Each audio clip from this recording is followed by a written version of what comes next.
안녕하십니까. 아이작 전기연구소입니다.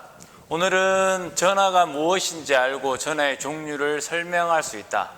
우리 전기를 공부하다 보면은 전자, 전류, 전하 이거에 대해서 좀 혼선이 오는데요. 오늘 한번 저랑 같이 한번 쭉 한번 읽어보도록 하겠습니다. 읽어보고 나서 여러분 생각하고 나면 전기 자기가 공부할 수 있는 준비가 될 수 있습니다. 한번 보도록 하겠습니다. 전하, 전자, 전류. 우리가 전기를 공부하다 보면 전류의 정의를 합니다. 단위 시간 동안에 흐르는 전하의 양.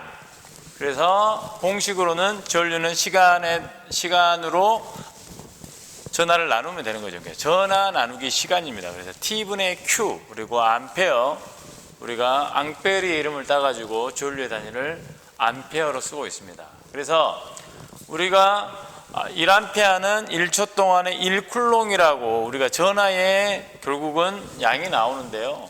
오늘 이제 배우고 나면 1쿨롱이 이제 얼마나 큰 숫자인지도 알 수 있는데, 이것 또한 마찬가지로 정의를 해보면 1암페어는 1초 동안에 1쿨롱의 전하가 이동할 때, 도선의 단면적을 통과할 때의 전류의 세기다. 그래서 이제 우리가 공식을 좀 외울 때가 있습니다. 6.24 곱하기 10의 18승계라고 얘기하는데, 1쿨롱이 결국은 전자가 6.24 곱하기 10의 18승계를 갖고 있다는 얘기죠. 그래서 전자 하나에 대해서 우리가 생각을 해본 적도 있겠지만 1쿨롱의 숫자가 얼마나 큰 숫자인지를 여러분들이 오늘 알게 될 것입니다. 그래서 전하는 무엇이냐? 물체가 갖는 전기의 양이다. 그래서 일렉트릭 차지라고 얘기하는데 충전하다, 전하를 매달하는 뜻을 가지고 있어요. 하지만 우리가 다시 한번 읽어보면 물체는 온자 주위에 전자가 과잉 또는 부족할 때 전자 이동에 의해 전하를 띠게 된다. 그래서 띠게 된단 말인데 순수 우리말인데 우리가 영어로는 차지가 되는 거고, 우리가 이제 블로그에 나와 있는 걸 봤습니다. 그래서 화학을 여러분들이 공부하셨던 분들은 이제 이거 원소에 대해서 알 건데, 여기에 이제 이게 뭐라고 했어요?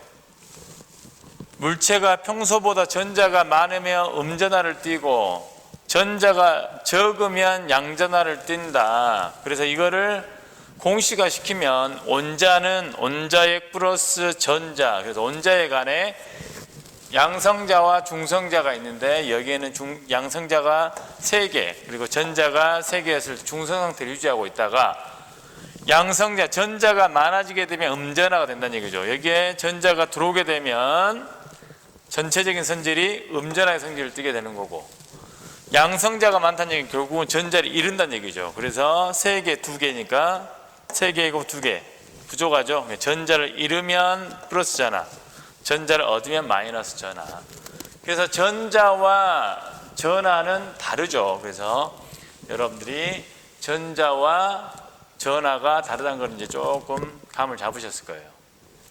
그래서 1쿨롱은 대단히 큰 전하의 단위고 약 6 곱하기 10의 18승이라 그러는데, 우리가 이제 공부를 하시다 보면은 전자가 갖는 전하의 양이 전하이기 때문에 마이너스, 음전하 같은 경우는 1.602 곱하기 10의 마이너스 19승이에요. 그래서 몇 개인지를 알고 싶으면 역수를 취하게 되면 6.24 곱하기 10의 18승, 그래서 6 곱하기 10의 18승 계라는 게 나오는데, 어쨌든 1암페어도 사실은 엄청나게 큰 숫자라고 그랬죠. 사람이 죽고 살고 간다 그랬어요. 근데 1암페어는 뭐예요? 공식대로 하면 1암페어는 1초 동안에 1쿨롱이라고 했죠. 그러니까 1쿨롱, 1초, 1암페어 어때요? 1초 동안에 6 곱하기 10의 18승계의 전자가 이동했다. 상상이나 할 수 있겠습니까, 여러분들? 그래서 뭐 한자를 찾아보면은 번개전, 멜하, 짊어지다는 뜻을 가지고 있는데, 어쨌든 물체가 가지고 있는 전기적 성질을 전하라고 볼 수 있고, 물체가 띠고 있는 정전기의 양으로서 전기 현상을 일으키는 물질의 물리적인 성질이다. 그래서 양전하를 플러스, 음전하를 마이너스로 표현은 플랭클린 여러분 아시죠? 스트레칭 맞는 사람, 벤자민 플랭클린이 처음으로 표현하였고, 같은 종류의 전압기류는 밀어내고, 밀당 얘기하죠. 청력, 다른 종류의 전압기류는 끌어당긴다.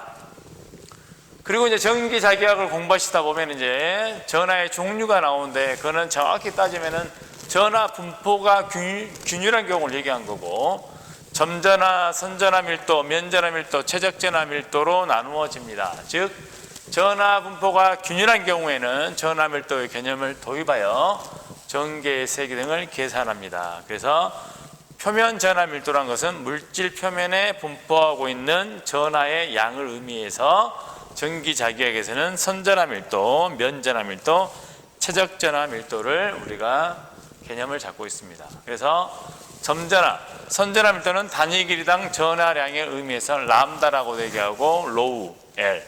그래서 이제 기사책에는 람다로도 나오기도 하고 또 출제에서는 로우로 나오기도 해요. 그래서 길이당 전하. 그래서 길이 의미하고 단위는 어때요? 길이가 미터가 되겠죠. 미터분의 Q. 면전하 밀도는 단위 면적당 전하량 의미하고 시그마로 표현하고 또는 어떤 책에서는 로우 S라고도 표현하죠. 그래서 면적분의 Q. 그래서 면적 밀리미터 제곱분의 전하량 Q가 되겠죠. 쿨롱이 되겠죠. 최적전하 밀도는 단위 부피당 전하량을 의미하고 로우로 쓰기도 하고 로우 V. 최적을 나타내는 볼륨. 그래서 미터의 세제곱으로 나타난다는 얘기죠. 그래서 여러분들이 공식들이 선전하 밀도, 면전하 밀도, 최적전하 밀도를 가지고 유도되고 있기 때문에 여러분들이 기사 공부하실 때는 전하의 종류에 대해서 반드시 알고 시작하셔야 됩니다. 그리고 이제 우리가 공부를 하시다 보면 이제 이런 개념들이 나오기 때문에 한번 제가 정리를 해보았습니다. 인력과 청력을 모두 갖고 있는 것은 전자기력뿐이다. 인력과 청력의 원천은 전하이다. 전하는 밀당을 가능하게 만드는 힘이고 밀당을 통해 전기와 자기가 만들어진다. 전기와 자기는 서로 관련 갖고 있으며 전기의 발생 근원이 전류이다. 그래서 우리가 전기를 공부하시다 보면 전하, 전자, 전류 이것들의 개념들이 혼선이 오지만 이거 여러 번 반복해서 들으시고 여러분들을 공부를 하시면 되겠습니다. 고맙습니다.